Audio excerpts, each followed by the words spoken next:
the ancient biblical lyres, once played by my very own very ancient Levite ancestors in the Temple of Jerusalem to accompany the singing of the Levitical Choir, still being played in Africa today. In Ethiopia, there is tantalizing evidence that a 10-string bass register lyre, still played only in sacred music by musicians of this region and traditionally known to them as the Begena, could possibly be an almost exact replica of one of the ancient Jewish temple lyres played by the Levites in the Temple of Jerusalem.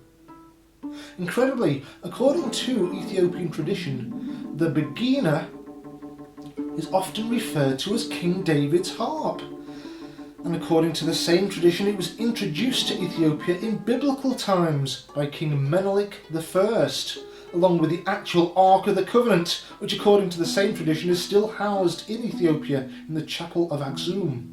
And amazingly, according to the same tradition, Menelik I was none other than the son of King Solomon himself and the Ethiopian Queen of Sheba.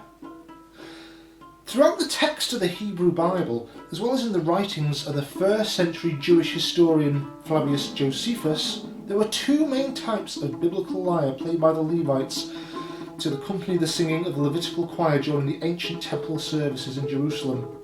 These were the 10-string Kinnor and the 12-string Nevel.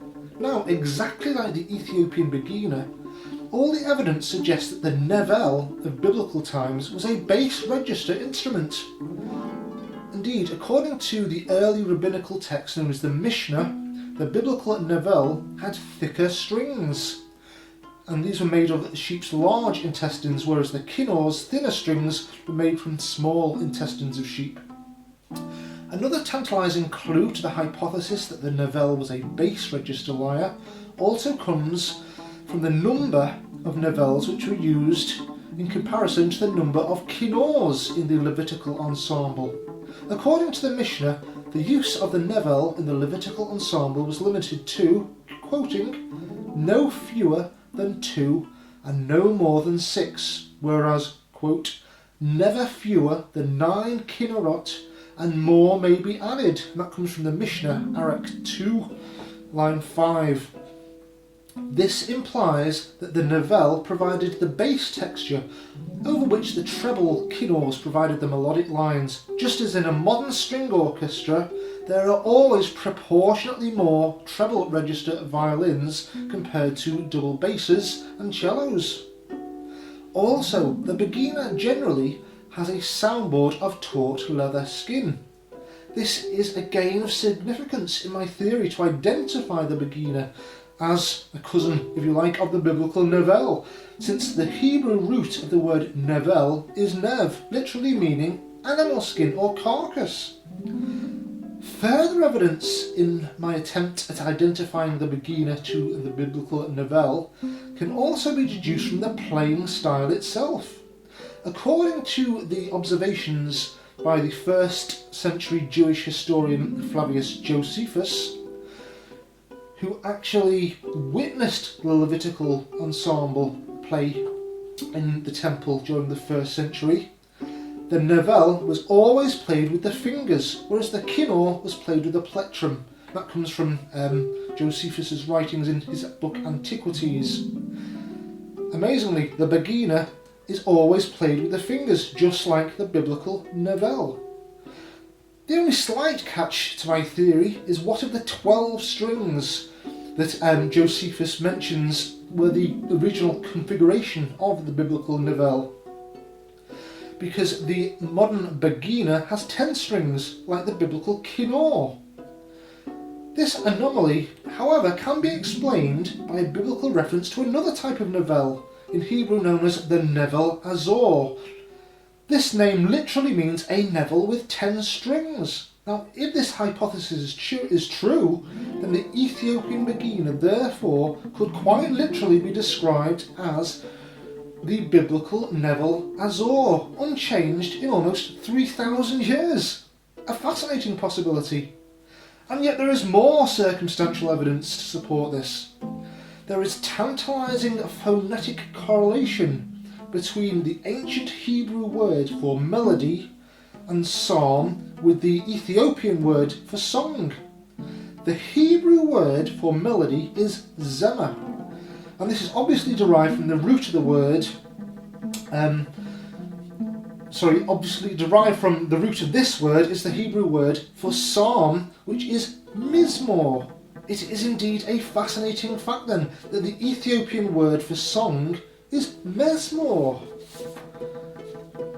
Now both these words sound strikingly onomatopoeic. Just maybe the reason the Hebrew words for melody and psalm sound the way they do is that the actual words zema and mizmor sound like the buzzing of the gut strings as they would have sounded on the original ancient biblical lyres.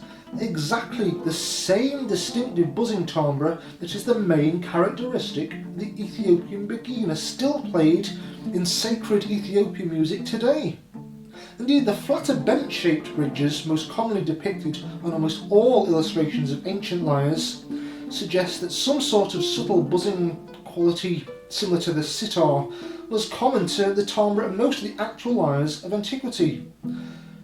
The buzzing quality of strings is associated with this type of bridge in contrast to the clean harp-like tone produced by a more modern A-shaped pointed bridge found on, say, a modern guitar.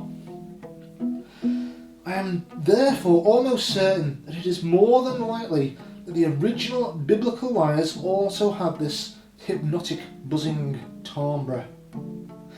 This fascinating phonetic correlation between the Hebrew and Ethiopian words for melody, song and psalm to me reinforces the circumstantial evidence for an ancient musical connection going back to biblical times between the music of ancient Israel and Ethiopia. Now, whatever the facts or fiction in the Ethiopian tradition of Menelik I being the son of King Solomon and the Ethiopian Queen of Sheba, let alone all the other tradition about the location of the Ark of the Covenant in the chapel of Axum in Ethiopia, there certainly seems to be more facts than fiction in the ever-growing grains of evidence, circumstantial as it may be, as I have so far explored. However it might have actually happened to me, I am now almost certain that somehow the ancient sound of the biblical Nevel Azor, once played in the ancient Temple of Jerusalem, can still be heard today, amazingly preserved since biblical times in the enchanting, exotic, buzzing timbre of the Ethiopian Begena. Rasmany amlake, rasmany fatari, rasmany amlake, rasmany fatari, alaganyem hina yala anta mahari, rasmany fatari, adinany getaye, rasmany fatari, kullonem tetaye. rasmany fatari ይቅር በለኝ አምላክ rasmany fatari በደሌን ንቀህ rasmany fatari